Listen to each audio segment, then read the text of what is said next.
Добрый день, уважаемые радиослушатели! Вы слушаете на волнах 94 FM радиостанцию «Комсомольская правда». В эфире программа «Бабков и Богдаев». Против. Сотрудники ФСБ продолжают пробивать связи руководителя Северо-Западного управления Ростехнадзора Григория Слабикова. У него изъяты огромная сумма денег, порядка 1 миллиарда 700 миллионов рублей.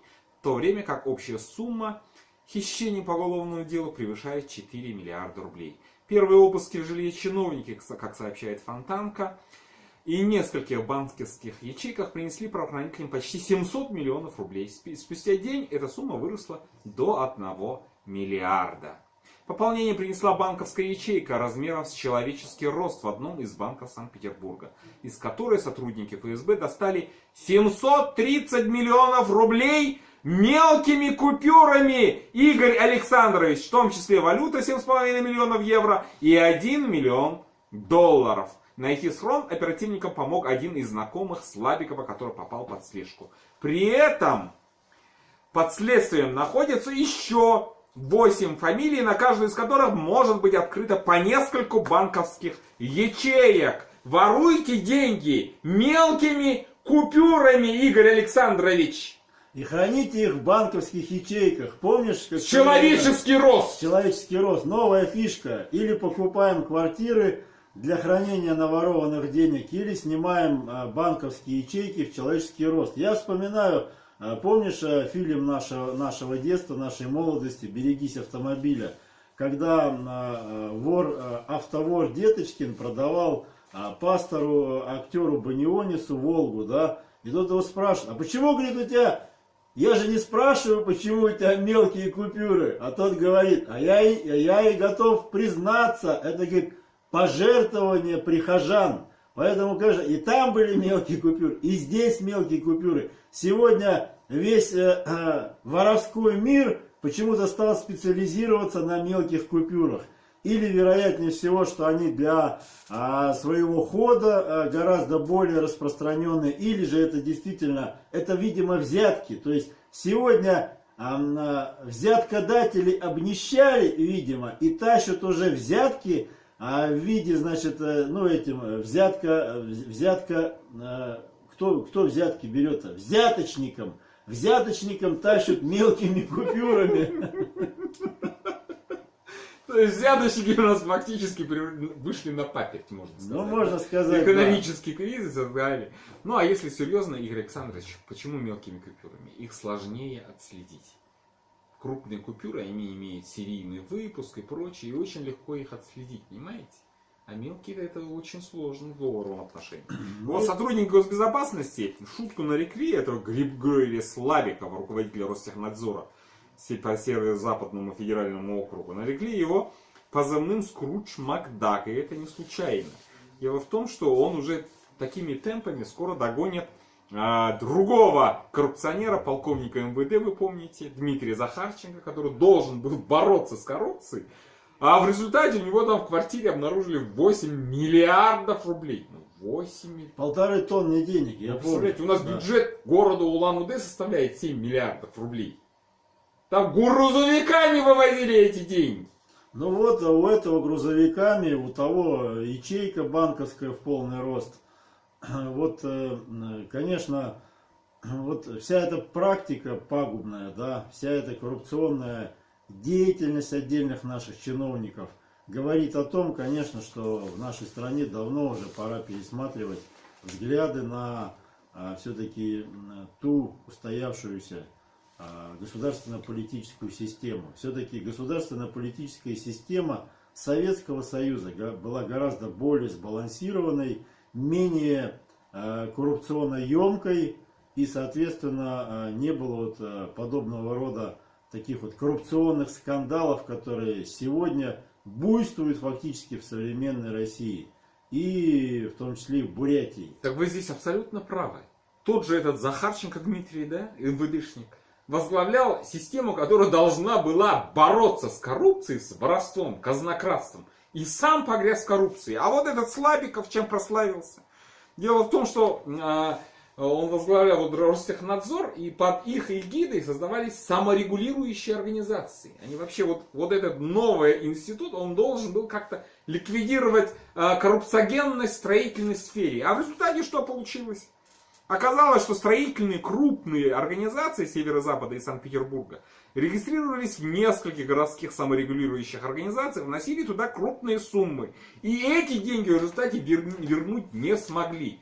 То есть институт, который должен был, по идее, ликвидировать всю эту, значит, серую кассу, черную или кассу взяточности своей коррупции, превратилась наоборот в источник коррумпированности и разворовывания денег. Ну, в итоге, да, в итоге все привело к тому, что и закончилось все банальной арендой банковских ячеек в полный рост. Этим все и сказано. Я думаю, что это, наверное, уже новое лицо современного российского коррупционера. Покупка квартиры и второе, банковская ячейка в полный рост. Человеческий рост. Человеческий рост, совершенно правильно. Они, наверное, вероятнее всего, что, наверное, хотят после этого создавать прижизненные памятники для себя. И для начала эти памятники в полный рост свои же личные хранить в банковских ячейках. А после этого, конечно... Да, вот оперативники говорят, эти ячейки называют схронами. Скоро они себя хоронить будут в этих банковских ячеях, эти коррупционеры. А наш местный Скрудж Макдак, Виктор Абушеев, 5 июня в 9 часов начнется неочередная сессия Народного Хурала. В повестке всего 3 вопроса. Они обычно обсуждают по 40-60, а тут созывает целый Народный Хурал, чтобы обсудить всего лишь 3 вопроса. Первый из них касается назначения выборов депутатов в республиканский парламент 6-го созыва. То есть 6-й раз мы будем выбирать наш законодательный орган Народный Хурал. Вторым в повестке значит вопрос о сложении полномочий депутата Хурала Виктора Абушеева. В связи с тем, что вступило в законную силу решение суда, согласно которому он признан виновным и получил наказание в виде 4 лет лишения свободы условно с испытательным сроком 3 года. Что за испытательные сроки у нас любят в отношении чиновников принимать? Для возмещения ущерба на имущество депутатов наложен арест. Фирма Абушеева, напомним, преамбулу ООО «Байкальская строительная компания» по госконтракту должна была поставить для автотуристического кластера Байкальский 5 трансформаторов на 33 миллиона рублей. Однако по факту были куплены трансформаторы другой модификации с худшими характеристиками стоимостью 20 миллионов рублей. Хищение бюджетных средств в итоге составило 13,5 миллионов рублей. Вот такие пироги. В прошлый раз же хотели его снять. Но ряд депутатов, вот этот Батуев, я помню, да, еще кто там из депутатов? Гармаев. Сказали, что это неэтично будет его лишать, значит, депутатского мандата, депутатских полномочий. Но рано или поздно решение суда есть, этот вопрос нужно решать. И чем быстрее, тем лучше. Ну, действительно, давным-давно уже, наверное, в нашей республике очень жестко ставить вопрос о переизбрании этого Народного Хурала, такого коренного переизбрания. Потому что сегодня вот они презентуют эти вопросы для рассмотрения на сессии как особо важные. То есть сегодня уже у Народного Хурала в приоритете является особо важным вопрос о лишении депутатских полномочий проворовавшегося своего коллеги. То есть фактически сегодня гражданам республики нанесена очередная пощечина. То есть это очень важные вопросы, и очень важными вопросами являются там замена значка, когда их не устраивают размеры депутатского регионального значка, когда он получается больше размерами, чем значок депутата Государственной Думы. То их не устраивает наименование мэр, они хотят упразднить слово мэр и переименовать его в главу администрации. На сегодняшний день таким же очередным очень важным вопросом является снятие депутатских полномочий в связи с осуждением. Поэтому позорище на сегодняшний день этому ненародному Хуралу. Поэтому все граждане, кто слышит, кто видит нас, 9 сентября будут выборы в Народный Хурал. Избирайте достойных избранников от своих округов, от нашего населения, но не того пробуржуйствующего класса, который сегодня защищает своих проворовавшихся коллег. Вообще, эта либеральная система стремительно катится в свой тупик, да, у нас время заканчивается. Давайте про выборы в Хурал обсудим во второй части нашей программы. Мы продолжаем свою работу в эфире на волнах 94 FM, работает радиостанция «Комсомольская правда». И вы слушаете программу «Бабков и Багдаев». Против. Скандалами обрастает праймерис, внутрипартийные выборы нашей правящей партии «Единой России». Грязь праймерис вылезает опять наружу. Огромным скандалом сопровождается праймерис по Баргузинскому району, как пишут коллективный блок РБ. Между двумя кандидатами на мандат нового созыва развернулась настоящая холодная война. Они имеют в виду действующих депутатов Хурала Бато Ачирова и Матвея Гершевича. Первый — это известный бизнесмен, бывший владелец ныне обанкроченного строительного гиганта КАТ+. Второй — экс-спикер Хурала, которого мы помним, с скандалом депутаты снимали в 2015 году за защиту Наговицына. Так вот, между ними какой-то скандал разыгрался, и был вынужден даже вмешаться федеральный центр в лице, значит, руководства московского «Единой России», которые пригрозили: если вы не наведете порядок, то нужно снимать двух этих, значит, скандалистов. Вот в Ютубе ходит ролик против Бато Ачирова, которого, как утверждают некоторые лица, проплачен Гершевичем, но о том, что он взял у какой-то женщины несчастной 1,5 миллиона рублей, видимо, кормил своих работников. Это в долг у Титана он взял.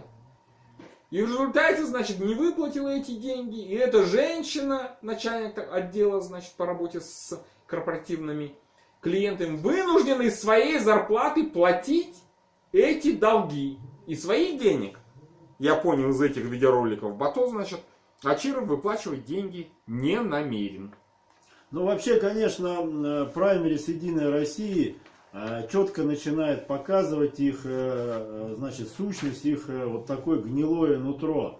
Потому что до сего времени, когда в праймерис они вместе не участвовали и не выглядели как конкуренты, они фактически демонстрировали всему народному Хуралу свои благожелательные отношения друг к другу. Земляки же! Земляки, да, там Бато, Ачиров, там Скосырская, значит, Гершевич.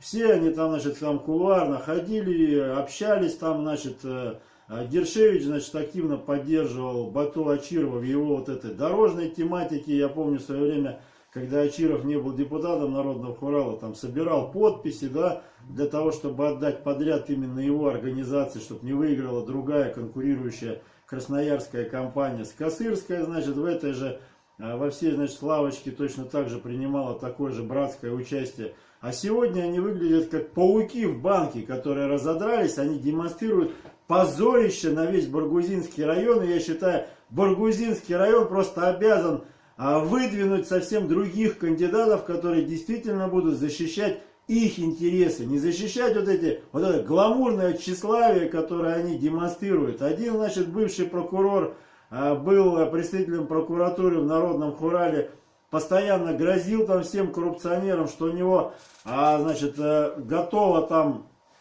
камера, что у него готовы наручники для разного рода коррупционеров. Да, его, говорит, любимая фраза была: «Посажу тебя в сарай». Ну, можно... Коронная, говорят, фраза, да, Гершевича можно была. сказать и такая. Я запомнил его коронную фразу, когда он говорил, что камера готова, значит, для этих нерадивых старательских золотодобывающих артелей. А я же регулярно задавал вопросы представителю прокуратуры в Народном Хурале, кем он и являлся. Поэтому сегодня они, значит, дерутся, они сегодня, как в цирке, значит, в террариуме демонстрируют свои какие-то поединки, только гражданам Баргузинского района от этого никакого проку не будет. Поэтому, уважаемые граждане, жители Баргузинского района, выбирайте себе других кандидатов, любых других простых из народа выбирайте людей, которых вы не знаете и которые просто элементарно будут защищать ваши интересы. Но, по крайней мере, не будет молчаливым свидетелем, не будет равнодушным наблюдателем за всеми теми процессами, которые происходят в Народном Хурале. А процессы происходят, извините меня, очень такие непростые. В частности, я считаю, что идет мумификация Народного Хурала российской Республики Бурятии. Но можно по-другому даже сказать, что мумии возвращаются. Газета МК Бурятии написала такую очень объемную, интересную статью. Уставшие. Старая гвардия рвется в бой за народный Урал. Так вот, как пишет Марк Гольштейн, это у них псевдоним, почти 1/3 нынешнего состава народного Урала люди пенсионного возраста. И многие из них изъявили желание избраться еще на один срок, невзирая, а точнее игнорируя запрос общества на обновление республиканского парламента. И опять упоминает того же Гершевича, которому к концу срока полномочий народного Урала в 23 году будет 75 лет, соответственно, сейчас ему 70 лет. Да? Александр Коренев 71 год, Иннокентий Егоров, ему 60, так, сколько ему получается, 68, Степан Калмыков 68, Валерий Доржиев, самый молодой из них 67. Ну и они тут не упомянули сразу проявляется, как говорится. Тутанхамона Айдаева забыли еще сюда включить. Но московский комсомолец, он и не стал Тутанхамона Айдаева сюда включать, потому что он же их друг близкий. Сколько ему тоже 69, по-моему. Ну, наверное, 69. И вот Ханхалаева не упомянули, тем самым показывая, как бы сразу видно. Ему 69 тоже а лет. как МК покажет? Да, аффилировали, сразу показали. Да, аффилировали. Вот, уважаемые радиослушатели, вот кто стоит за газетой МК. Это Евгений Ханхалаев. И Тутанхамона Айдаев. Я помню, после отставки Маргарет... Мы такое примитивное расследование с тобой провели. Да, на ходу провели. Так вот, 90-е годы, когда, помните... Как это они, старики-разбойники, друг друга, зачем они так опускают-то ниже плинтуса? Да, ну некрасиво. Ну, должна быть какая-то, значит, конечно, какая-то солидарность. Все-таки да. люди бок о бок работали и так далее. Да, ну, да, вот тут мы же скоро я помню, будем изучать. Калмыков обнимался, целовался с Ханхалаевым в засос. Они же друзья, земляки и прочее. И вот так, слушайте, друг друга Мы с тобой перейдем сейчас к материалу, когда один старик старуху изнасиловал со смертельным исходом. А здесь получается, что они друг друга продали. Секс-стар убийство, вот такие получается, да? Так, я что хочу сказать-то. Вот 90-е годы, когда Маргарет Тэтчер, помните, да? Отправили в отставку, она как-то выступила на каком-то митинге. И вот остроумная была бабка. Она показала на афишу, а там на афише как раз шел фильм «Мумия возвращается». Показала на него и сказала: иногда они возвращаются, поэтому, уважаемые радиослушатели, вот эти наши мумии хотят опять вернуться во власть. Действительно, запрос в обществе на обновление, на омоложение существует, поэтому, наверное, 7 раз нужно подумать, что эти люди сделали. Фактически они, конечно, несут моральную и политическую ответственность за тот кризис, который у нас происходит в Республике Бурятия. Так? Да, я с вами полностью согласен. Даже хотя бы и здесь дело и не в том, что граждане, они пожилые. Вообще, конечно, в Китае быть пожилым человеком — это замечательно, это престижно. И такой человек, значит, превозносится во всех отношениях, как человек, который стал мудрым во всех отношениях. Но вопрос-то в том, что все эти наши лжемудрецы, значит, мумифицированные личности, они в своей деятельности, в своей политической деятельности, постоянно заседая в народном Урале во власти, они фактически ничего не сделали для того, чтобы коренным образом улучшить, облегчить жизнь граждан в Республике Бурятия. Мы знаем, что сегодня в республике отток населения. Сегодня у нас господствует тотальная безработица в нашей республике, деградация личности, полнейшая деградация. Мы уже не ниже плинтуса упали, мы уже на дно упали, на наше илистое, обнавоженное дно мы упали, уже закопались в это дно, как присмыкающиеся. И сегодня они демонстрируют нам вот такой гламурный подход. Сегодня они делят места в народном Урале, даже не спрося разрешения у рядовых граждан своих районов и Республики Бурятия. В первую очередь спросите у своего населения, каков заказ на современного депутата народного Урала.